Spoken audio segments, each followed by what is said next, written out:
Hey guys, welcome back. It's Garrett here with Lyford Overland. Today we're going to be going over some of the trailers that we make from start to finish in our shop. Let's go into it.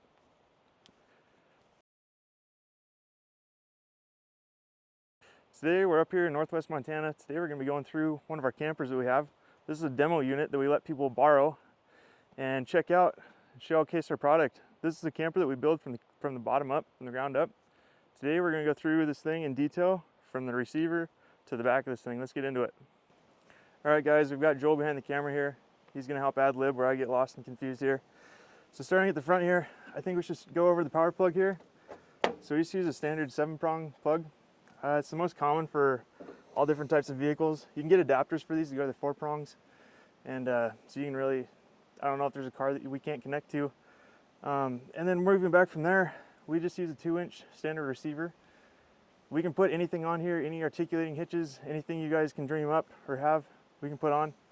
Not a big deal.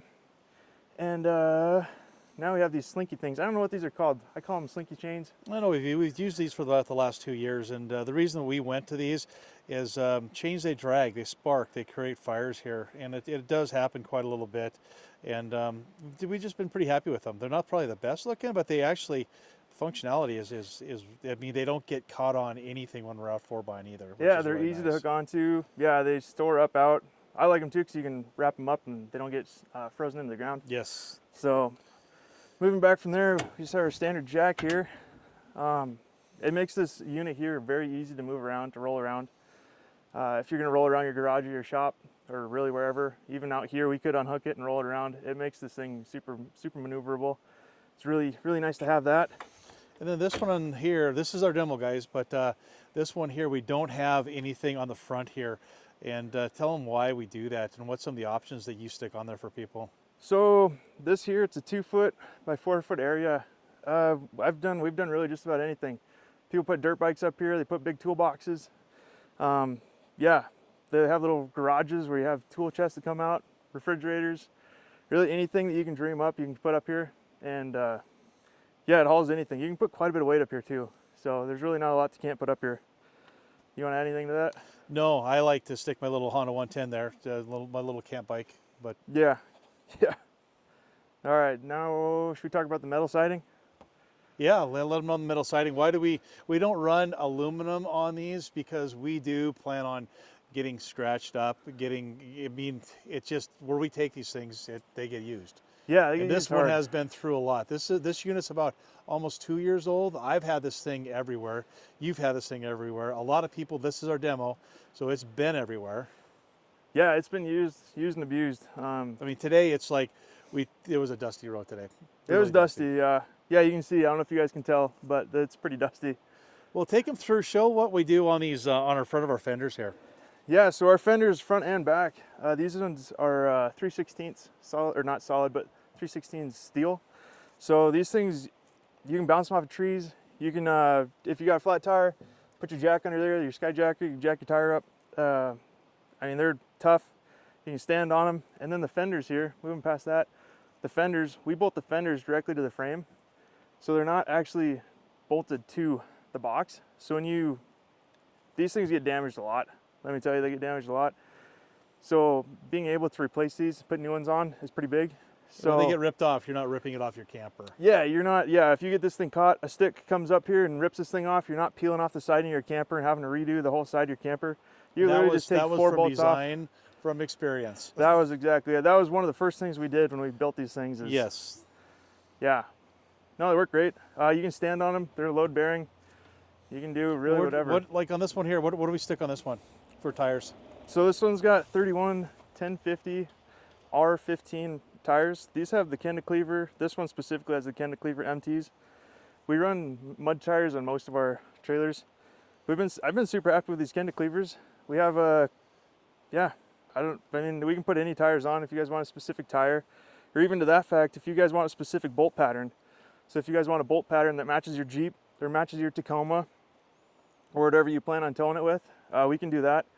And then you guys can only have to have one spare. If you're one of those people that's worried about weight and stuff like that, having one spare is a lot nicer than having to have a separate spare just for the trailer. Absolutely is. So, and then we have our vent on this side.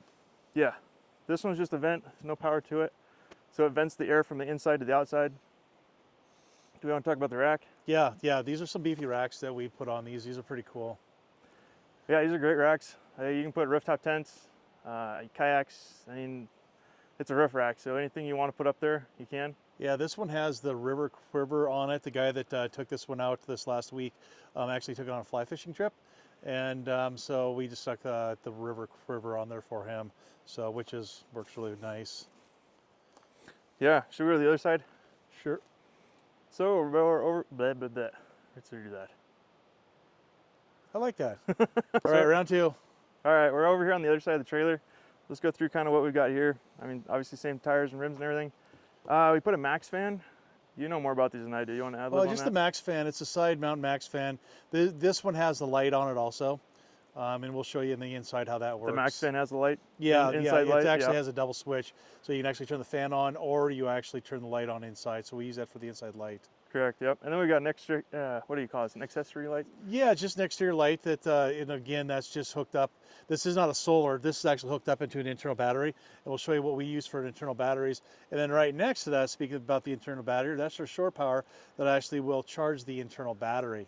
And also there's a 110 lights or outlet strip in there too that you can plug in like an electric heater, which we use quite a little bit. It's just simple. It's easy. So when you're taking these things, you know, where you have power, 110, you can just put a little heater in these things, and it takes nothing to heat these. Oh, let's talk about the insulation in this thing. That's a good point. Yeah, so these are insulated. The floor is insulated. The roof is insulated. The back's insulated, and the front's insulated. So it's insulated all the way around except for these sidewalls. So these sidewalls, there's no reason to really insulate these sidewalls. Everything else is insulated. You don't get any cold coming from the bottom. These things are so easy to heat. It's ridiculous. In the wintertime, it doesn't take anything. Now the construction on this thing, let's talk about the construction, because we do kind of overbuild these compared to what most people are building these, and that's one of the reasons why we decided to get into this. So we're using 2x4 construction on the roof, and then the front and the back, and actually 2x4 on the floor too. And we have an inch and a half foam insulation that we're using on the floor, the roof, the front, and the back. Super duper strong. We've put this thing through. We've put these things through the test and have had no problems at all with these. No, yeah, we've beat the heck out of these things, product testing, because we want to break them before you guys break them. So, and I think if we can't break them, I highly doubt you guys are going to be able to break them. The reason we got into this is so that we could make something a little bit stronger than what we were buying. Yeah, yeah, they're heavy duty. They're heavy duty without being heavy. So they're heavier than, what do you want to say? They're heavier than some, but they're way stronger than a lot of them. Even our frames here. Yeah, you designed the frame, and you actually go ahead and talk about the frame, our chassis that we have here. I mean, we didn't go with some thin metal on this one. No, these frames, standalone frames, these things are super heavy duty. I used a thicker gauge of metal than all the other manufacturers out there. Well, we don't know about all the other manufacturers, but from a lot of them that we've actually been. For the majority, yeah. Yeah, I guess that's a good point. I use thicker metal than a lot of the other ones. They're very sturdy, very rigid. You don't get a lot of play out of them. Yeah, they're great. Speaking of the chassis and the frame here, but we have a receiver hitch for bikes, and we do when we're taking these out with people, we'll actually hook a second one up here, and we'll tow another camper behind this camper. Yeah, if we're out meeting somebody. I just went all the way. I delivered 2 to North Dakota, and yeah, it was easy. like, they pull it was well. really nice. This one has some blackout lights, which is pretty cool. Go ahead and open the inside up there.